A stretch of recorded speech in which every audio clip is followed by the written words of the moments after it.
Hello, I'm going to tell a story. I asked myself why I'm even telling this old Army story. Um, I think it was in my book that I wrote in 2010 that still sells on Amazon, Sergeant Shank's book on knife throwing, which this course covers quite a bit, all that stuff and quite a bit more. But I don't know why, I felt like putting that story in my book. And, I put it right in the front of the book, which I probably shouldn't have. That's part of the reason I'm making this video course. I'm improving upon what I made. So I'm putting at the end of this whole course in extra materials how I got very serious about learning to throw knives. And there's a real story behind it. Okay, I was in the 82nd Airborne. When I first joined the Army, went in to be a paratrooper. My younger brother was a paratrooper, and I couldn't let him outdo me. So I joined the 82nd Airborne as an infantryman, grunt, and we were in the field, the woods, about 6 months out of the year. And, it wasn't all excitement and jumping out of airplanes and all that stuff. A lot of it was standing around, sitting around, talking, smoking and joking, waiting for whatever we were going to do, maybe a night mission. So there's a lot of downtime in the woods, and some of the guys, including myself, to fight boredom threw knives at trees, and some of us were pretty good at it, and some people thought I was good at it. They thought I was a good knife thrower. I did not think I was a good knife thrower then. It was really just kind of, at that point, I didn't take it very serious. It was just something to do, kind of like throwing horseshoes or darts, just to see if I could stick the knife in what I was throwing at. I didn't really put a lot of effort in it. It was around that time that we had an accident. Somebody was throwing knives, not me, and it bounced back and hit this other soldier who wasn't even, somebody told me about this. It was in my platoon, but I didn't witness this. But these guys told me what happened. Guy was throwing knives at a tree out in the woods, soldier was, and another guy was standing by him and kind of looking the other way if the guy was throwing that way, and he had a bounce back that came back and stuck the guy right in his butt cheek. And from what I was told, that knife buried in pretty deep, and they pulled it out and he bled profusely, and they had a little bit of an emergency situation on their hands, and he had to be taken out of the field and to the hospital and sewn up. And so as a result, my battalion had a strict rule against throwing knives. No more knife throwing in the field. I mean, they were pretty upset that somebody got seriously injured throwing knives. Well, I still threw knives. I was just careful about it. And my platoon sergeant was a man named Staff Sergeant Bill Cottrell. Really good guy. He was about 36 at the time. We called him Wild Bill. He's a really good infantry leader and just a good guy. Really very respected. Tough guy too, but had a great sense of humor, And he wouldn't ask you to do anything he wouldn't do himself. One of those type of leaders. Well, we were out of the field and we were in garrison. That is to say, I was standing out behind our barracks one day. And there wasn't really much going on. And God, I was like 22 years old at this time. And if I can find it, I'll put a picture up. Just to put it in perspective, it wasn't old Tim, it was 22-year-old Tim. And so Sergeant Cottrell comes up to me and he says to me, there's nobody else around. He says, "So, Shank," he says, "I hear you're a pretty good knife thrower." And I knew that strictly it was very much said no more throwing knives. So I figured I was in trouble. I've been caught. That somebody said I was throwing knives. I didn't lie to the man because I was a knife thrower, but I didn't think I was very good. I said, "That's not true, Sergeant. I don't know who told you that." I said, "I'm not a good knife thrower. I'm not good at all at it. I don't know where you got that." He says, "Don't bullshit me, Shank." He says, "I heard you're really good at throwing a knife." He says, "I'll tell you what." He says, "I want you out here at 1300. I remember it was a hot summer day in North Carolina at Fort Bragg.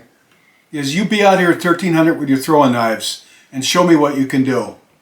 You know, and I'm at parade rest. Yes, Sergeant, you know, because I think I was a private, a PFC at the time. And so, and that was a strict unit. You know, you didn't say, well, all right, I'll be, it wasn't like that. It was kind of, the protocol was very strict. Yes, Sergeant. And he says, all right, I'll see you then. He walks off. I'm thinking, oh, man, like I'm in trouble, but I've got to be out here. And I wasn't a good knife thrower at that point. I didn't consider myself one. So here's a picture, if I can find it, of the knives. I carried really love that knife, and I've got one around here. You see it in some of my videos. But the Camillus Air Force Pilot Survival Knife, I've got one that's really old. Camillus is out of business now, and Ontario Knives make these. I don't know if they're as good or better or what. I've had some Camillus ones. And so I showed up at 1300. I was out there with my knife, my Camillus knife. That's the one I carried. I strapped it to my leg when I did parachute jumps, and that's the one I threw. And I remember we're standing out there. Was a giant bulletin board behind our barracks where we used to form up for formation. And there was nobody else out there. It was just me and him. You know, midday, summer, North Carolina, hot. And he found a pack of empty Marlboro cigarette pack that somebody had thrown on the ground. And he picked it up and he walked up to the bulletin board, and there was pens where they'd pin up bulletins and notes and things, you know, and this is the days just before the internet and cell phones. Back then everything was done in writing, so this is where they pinned up training and stuff. And he pinned that pack of cigarettes, empty pack, cigarette pack, up to the bulletin board. And he walked back, and we're pretty good ways off. I don't know, 15 feet, something like that. And I'm standing here, and he's standing on this side. And he's like this. I still remember this very well. He says, all right, he says, show me what you can do. Like he had a look like he was expecting great things. And I figured, all right, I'm going to throw the knife at this thing. I'm going to miss, and that's going to be the end of it. I didn't think I would stick the knife or hit the cigarette pack. So I just kind of half-heartedly threw the knife, fully expecting to completely miss the cigarette pack and not even stick the blade. So I just, whoo, and the knife flew and pow, hit the cigarette pack dead center and went right through the plywood bulletin board, right through the center of the cigarette pack. Pow, punched through it, pinning that thing, nailing it right to the bulletin board. I remember how surprised, I was really surprised. I'm thinking it's like, holy shit. I don't believe, it's like the luckiest throw, one of the luckiest throws I'd ever done in my life up to that point. But on the outside, I'm just playing it off. I played it off like humility. I'm like I've been found out, you know what I mean? Like my talent has been discovered. When in reality, it was just pure dumb luck, or 90% pure dumb luck.